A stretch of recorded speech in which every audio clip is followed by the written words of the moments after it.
السلام علیکم۔ حضور اکرم صلی اللہ علیہ وآلہ وسلم کا دوسرا خط بنام خسرو پرویز شاہ فارس۔ اس خط کی تفصیل صحیح بخاری حدیث نمبر 4424 کتاب المغازی میں ہے، اور اس خط کو حضرت عبداللہ بن حذافۃ السہمی رضی اللہ عنہ خسرو کے دربار میں لے گئے تھے۔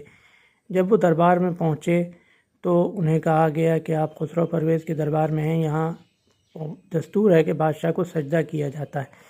آپ رضی اللہ عنہ نے انکار فرمایا کہ اللہ کے سوا کسی کو بھی ہم سجدہ نہیں کرتے ہیں۔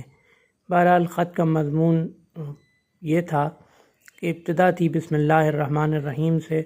اس کے بعد حضور اکرم صلی اللہ علیہ وآلہ وسلم نے کسریٰ کو بھی وہی فرمایا تھا کہ اسلام لے آؤ تو سلامت رہو گے، ورنہ تمہاری رعایا یعنی اہل فارس کا گناہ بھی تم ہی پر ہوگا۔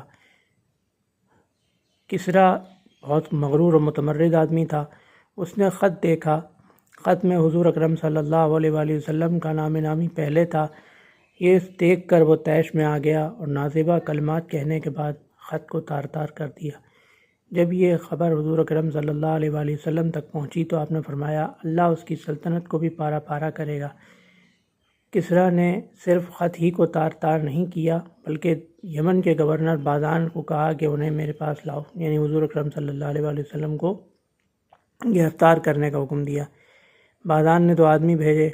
حضور اکرم صلی اللہ علیہ وآلہ وسلم نے فرمایا جس نے تمہیں مجھے گرفتار کرنے بھیجا ہے وہ تو آج رات ہی اپنے انجام کو پہنچ گیا ہے۔